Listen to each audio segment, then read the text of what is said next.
여러분 안녕하십니까. 오늘은 나 같으면 그렇게 안 해. 전자책에 대한 얘기를 해볼 겁니다. 최근 전자책 공급 수요에 좀 변수가 생긴 것 같습니다. 도서관에 공급하는 전자책들을 현재 같은 방식으로 공급할 수 없겠다 라고 이제 출판협회, 출판 쪽에서 이 얘기를 하고, 지금 도서관에서는 이제 그거 갖고 저작권 문제라든가 재산권 문제 이런 것 가지고 좀 신경이 없을 것 같습니다. 이게 출판이라는 입장에서 보면은 책을, 컨텐츠를 하나 만들어내고 컨텐츠에 대한 정당한 대접을 받고 싶다는 욕심과, 도서관이라는 공공 서비스 입장에서는 책을 좀 공익 차원에서 활용했으면 좋겠다라는 과거의 논쟁에 어떻게 보면 매체 변환 속에서 또 새로운 어떤 국면을 맞이하는 얘기 같습니다. 일단 제 개인적인 입장을 말씀드리면, 저는 양비롯도 아니고 양쪽이 다 옳다는 얘기는 아니지만, 제 입장에서는 출판이라는 것이 좀 더 공고했으면 하는 바람도 있고, 도서관 서비스가 좀 더 뭐랄까, 조금 더 이렇게 영악하다 그럴까, 조금 더 잘 진행됐으면 좋겠다라는 욕심도 같이 듭니다. 쉽게 말씀드려서 전자책은 더 이상 우리 종이책, 인쇄본과 같은 맥락에서 취급하면 안 된다는 것이고, 출판하시는 분들도 마찬가지로 전자책을 판매라는 맥락에서 이해하려 들면은 이 문제는 계속 가려고 봅니다. 종이책은 그 태생상, 인쇄라는 매체 특성상 판매라는 형식을 취하지 않으면 그 소위 소통이 불가능한 부분이 있다고 치지만, 전자책 같은 경우는 소유의 문제가 분명하게 드러나는 부분입니다. 그러니까 종이책은 그 소유의 부분을 위임해주고 복제해서 넘겨주는 부분이 있지만, 전자책에겐 복제라는 개념보다는 그 상투적인 말들이지만 접근을 통해서 이용이 가능하다라는 논리에서 놓고 본다면, 일반 이용자에게도 전자책을 판매한다는 것은 형식 논리에 따른 것이라고 생각할 뿐이고, 또 한편으로 만약에 인터넷이 안 되면 어떡하지? 라는 불안 요인에 대한 안전장치로 네가 복사본을, 복제본을 하나 쥐고 있으면 돼 라는 안전장치의 의미가 있을 뿐이지, 솔직히 그닥 큰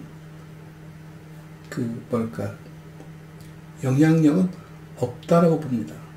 그래서 물론 전자책이 나온 초기, 과도기에는 전자책의 소유 부분에 대한 얘기들도 많이 거론될 수 있었던 것이고, 기술 발전, 특히 요즘 클라우딩 서비스라는 말을 하는 순간, 소유라는 문제는 그렇게 중요한 문제가 아닐 수 있겠다. 그 경제조차도 요즘 공유경제 체제로 가고 있고, 소위 자동차도 자율주행이 되어지면서부터는 굳이 차를 내가 소유할 필요가 있을까? 라는 얘기.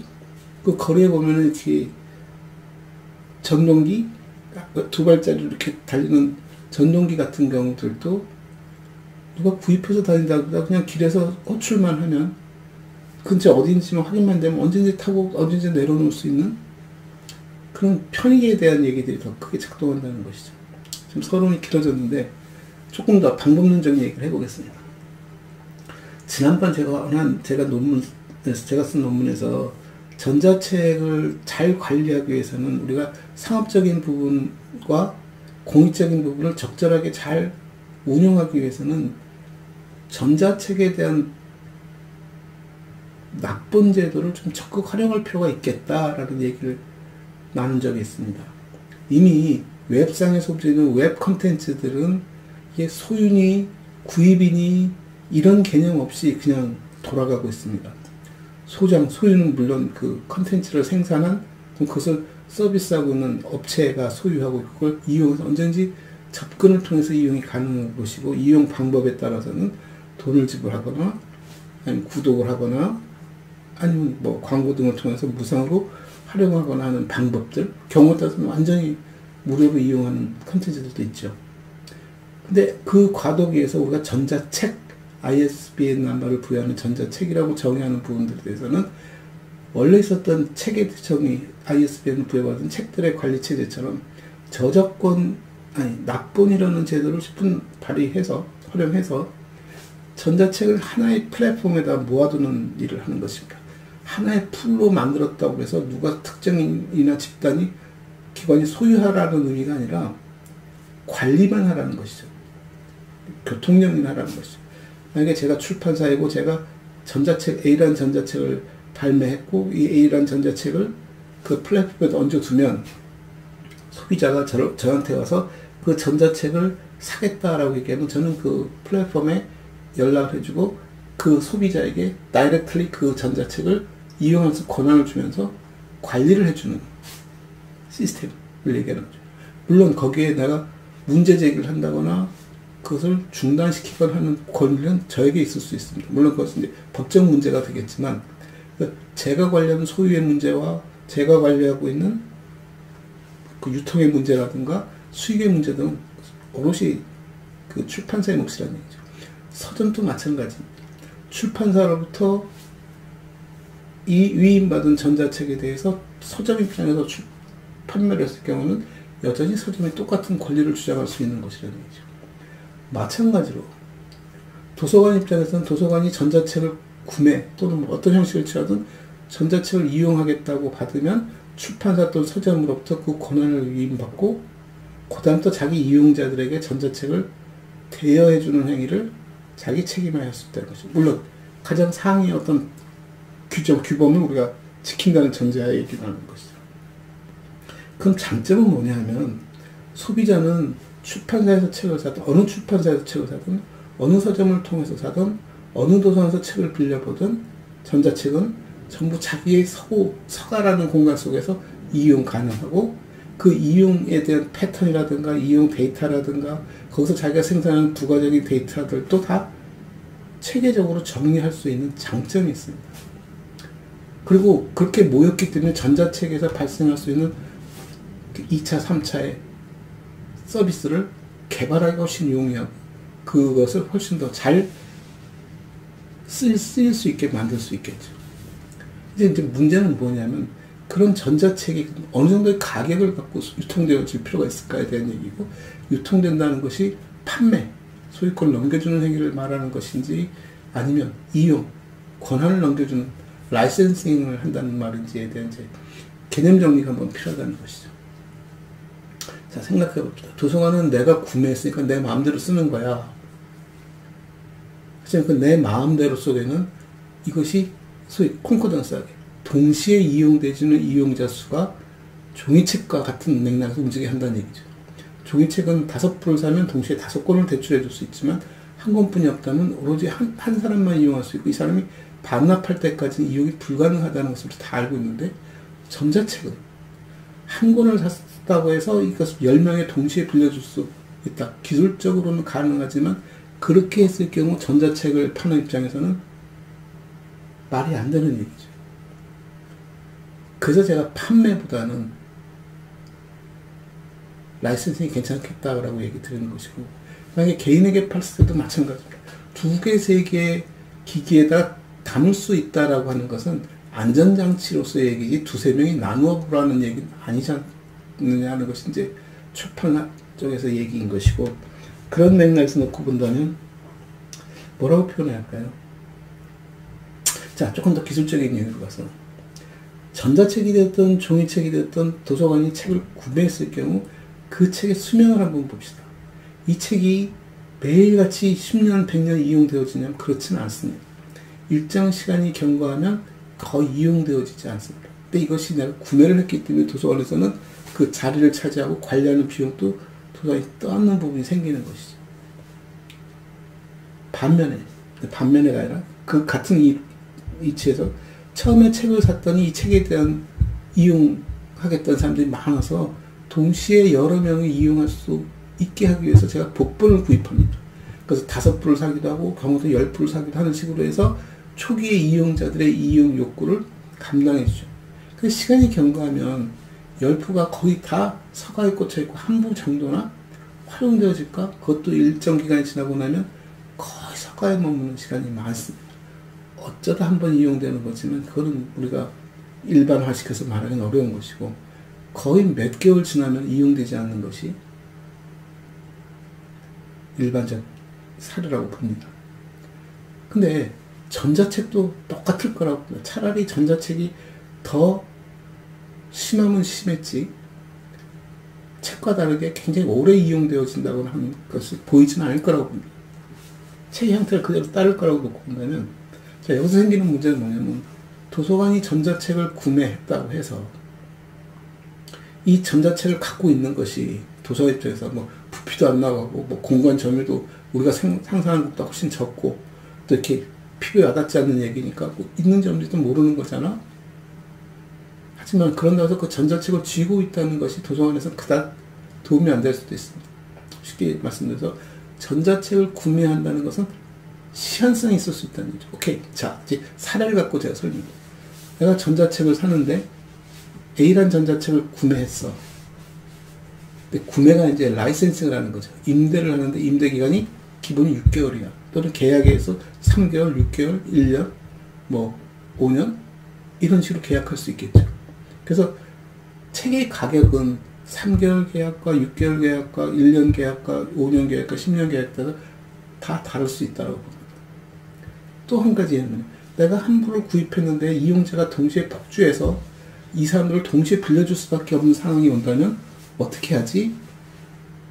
했을 때는 이제 임대되어진 한 부를 임대한 것은 기본이고 여기서 파생돼서 동시에 몇 명이 이용되어지느냐에 대한 계산은 추가로 이용 날짜에 따라서 가격을 매길 수 있다는 거예요. 그리고 그 가격을 매기는 것을 전체 그 책에 대한 권리로 사용할 수 있다면 그러니까 포인트처럼 활용하는 거죠. 책을 구매할 때에서 그냥 일반적으로 1,000원 주고 샀을 때는 1,000원 주고 한 부를 사고 내가 이용시키는 과정에 이용이 동시에 여러 부수가 이용되면 여러 부수 이용되어진 횟수 또는 그 이용되어진 시간에 따라서 각 부당 포인트를 얼마씩 추가 비용이 발생하는 것이고 그 추가 비용을 일정 기간이 경과하면 출판사에게 주는 것을 얘기하는 거죠. 그리고 일정 시간이 지나면 아마 이제 사람들이 그 책에 대한 관심이 점점 멀어지면서 한 부가 계속 이용되어질 거라고 보니까 한 부는 기본으로 구독하고 임대하는 것을 원칙으로 했기 때문에 그것은 서가에 꽂혀있던 즉 아무도 빌려가지 않더라도 여전히 그 돈은 우리가 6개월이면 6개월, 1년이면 1년 계약 기간 동안 우리가 소유하고 그 기간 동안 소유하는 것을 하는 것을 하고 그 이상의 이용이 발생했을 경우 추가 비용을 지불하면 뭐 출판사도 오케이일 것이고 도서관 입장에서도 책처럼 미리 5부, 10부를 사는 것이 아니라 한 부에 그런 추가 발생에 대한 이용 비용을 발생하는 쪽에 여기 이제 계산을 어떻게 해서 가격을 얼마나 매기냐면 이제 나중에 수치적 부분이니까 따로 하더라도 그렇게 매겨두고 6개월 정도 지나고 나면 오케이 디스커넥티드 시켜서 이 책을 더 이상 도서관이 이용할 수 없게 할 거다. 그런데 6개월 지난 다음에 또 이용이 막 발생하기 시작했다면 도서관은 똑같은 일을 하면 그 책을 다시 구매하는 형식을 취하는 것이죠.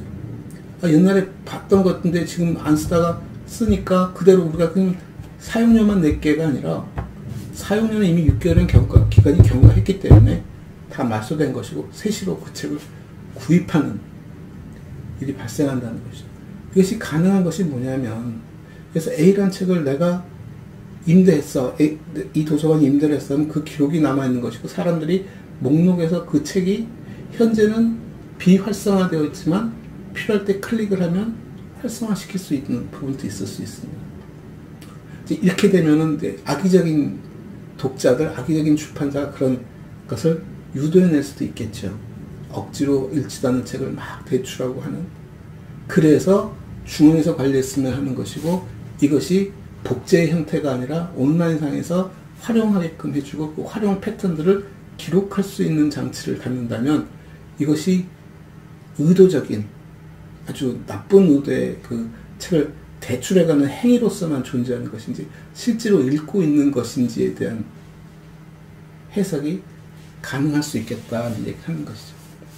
뭐 이것도 어느 정도 시간이 경과하고 나면 그런 일도 잠잠해지겠지만 초기에 만약에 불안하다면 그렇게 해서라도 전자책을 관리한다면 출판사 입장에서도 소유가 아니라 6개월이면 6개월, 1년이면 1년, 1년 임대는 좀 비쌀 수도 있겠죠. 그리고 하나 이상의 트래픽이 발생했을 경우 거기에 따른 이용 시간대에 따라서 이용 횟수에 따라서 비용을 따로 결제하고 그것을 포인트화 시켜서 다음 책을 구매할 때 그것을 활용하게끔 한다든가 어떤 형태든 간에 정산해가면서 진행할 필요가 있는 것이고 나중에 그 책이 다시 활용되어진 일정 시간이 경과하면 계약 기간이 끝난 후에 그 책이 다시 활용되어질 때는 이제 뭐 아까처럼 새로 구입한 형식을 취한다든가 아니면 이제 이것도 시간에 의해서 이용한 시간만큼 비용을 지불하는 형식으로 한다든가 하면 어쩔까 하는 것이죠. 그 초기에 6개월, 3개월, 1년 계약하는 것은 그 책에 대한 어떻게 보면은 이제 출판사 입장에서는 담보 같은 역할이죠. 필요할 때만 이용료를 내겠어 하는 것들이 주는 불안감을 최소한 온전하게 그래 한 분은 내가 6개월 동안 책임지고 구입하는 그 권리를 구입한 형식을 취하고 어떤 추가 발생에 대해서 따지고 하는 거죠. 이제 그 가격은 이 책이 인기가 있는 책이라면 이 6개월치의 가격을 비싸게 받거나 아니면 6개월치 가격을 싸게 받으면서 동시에 이용하는 이용 횟수에 대한 비용을 비싸게 받거나 그것을 책마다 다 다르게 할 수 있는 계약상의 문제일 수도 있고 계약상에서 만약에 가불의 좀 그런 불공정이 존재할 수 있다면 법률로 어느 정도 미니멈 선은 정해줄 수 있지 않을까? 조금은 과학적이고 우리가 그동안 책을 이용했던 패턴과 방법을 준용해서 전자책이 되었을 때 일어날 수 있는 변화와 행태들을 좀 감안해서 작업을 한다면 충분히 처리 가능하지 않을까라고 보는데 지금 서로 다 20세기의 사고를 갖고 21세기에 지금 나온 전자책들을 그런 눈으로 자꾸 쳐다보고 해석하려고 하니까 어려운 건 아닌가. 그래서 도서관 입장에서도 과거의 책의 이용 패턴들을 좀 더 분석하고 조사하고 해서 출판사에게 도서관이 구입했던 책도 현재 이렇게 활용되어지고 있었어 라는 것에 어떤 그룹핑 잘 이용되는 책들은 어떤 구성을 하고 있는지 그러니까 예를 들면 꾸준하게 이용되어지는 책 초기에는 이용량이 증가하나 점점 이용량이 줄어드는 책 처음부터 별반 이용량이 많지 않은 책 뭐 그렇게 나눠본다면 이용 가치는 없지만 도서관 입장에서는 좀 구매할 필요가 있겠다 그러면 출판사 입장에서 저런 책을 의식적으로 출판하게끔 유도하는 방법 중에 하나는 도서관이 사주는 거죠. 그래서 그런 것들은 계약 기간이 길고 계약 기간이 긴 것만큼 책값도 비싸게 주어서 출판사도 손해를 보지 않고 기꺼이 그런 책도 출판할 수 있게 해주는 거죠. 대신 베스트셀러가 될 것 같은 책들은 책 가격을 싸게 하되 계약 기간을 짧게 잡아서 좀 활용성을 높게 한다든가 가격을 좀 높여서 그동안에 많은 이익을 발생시킬 수 있게 한다든가 도서관 입장에서는 전체적으로 그런 책들의 패턴들을 다 조합했을 때 구독하는 책들의 평균 가격들이 과거보다 그렇게 큰 변동 없이 유지할 수 있게 해준다든가 그런 좀 통계적이고 수리적인 방법을 동원한다면 충분히 해결할 수 있는 문제가 아닐까라고 봅니다. 근데 이 문제들을 너무 그냥 인문학적 감성 속에서만 문제를 서로 풀려고 하는 것 같아 보여서 조금은 안타깝습니다. 그래서 제 얘기가 조금은 중구난방처 흘렀지만 간단합니다. 전자책은 판매용이기보다는 임대해주는 그 사용권을 지불하는 것이 맞겠다고 생각하는 것이고 사용권에 대한 가격은 책마다 서로 계약에 의해서 정할 수 있고 사용 기간도 그렇게 좀 융통성 있게 만들 수 있고 복수 사용에 대해서는 첫째 건에 대해서는 일괄해서 지불하는 거지만 두 번째, 세 번째 발생하는 복수 이용에 대해서는 이용량만큼 비용을 지불할 수 있는 방법을 택해주는 것이 낫지 않을까? 라는 생각에서 말씀을 드립니다. 아마 개인의 입장에서도 똑같다고 봅니다. 개인들은 자기가 그렇게 책을 구매했지만 실제 이용한 것도 몇 개월 차이고 시간이 경과는 거의 보지는 않습니다. 그래서 그런 입장에서 놓고 본다면 일반 이용자에게도 수명을 부여해주는 것도 나쁘지 않겠다. 로그 파일, 내가 무엇을 이용했어라는 목록은 남아있지만 그 책을 이용할 수 있는 권한은 5년이면 5년, 뭐 3년이면 3년 이렇게 잡아주었을 때 비로소 사람들은 차라리 더 안정적이지 않을까라고 보는 거죠. 왜 이런 말씀을 드리냐면 어린이 책 같은 경우에는 아이들 몇에 따라서 계속해서 이용시키려고 하는 뭐 이것까지 고민할 필요는 없겠습니다만 조금 우리가 합리적으로 그 출판사도 좀 생각해주고 작가도 생각해주고 소비자도 서로 생각하는 3자가 좀 고민할 수 있는 서로 양보할 수 있고 그런 미덕이 발휘되었으면 하는 바람에서 말씀드려봅니다. 감사합니다.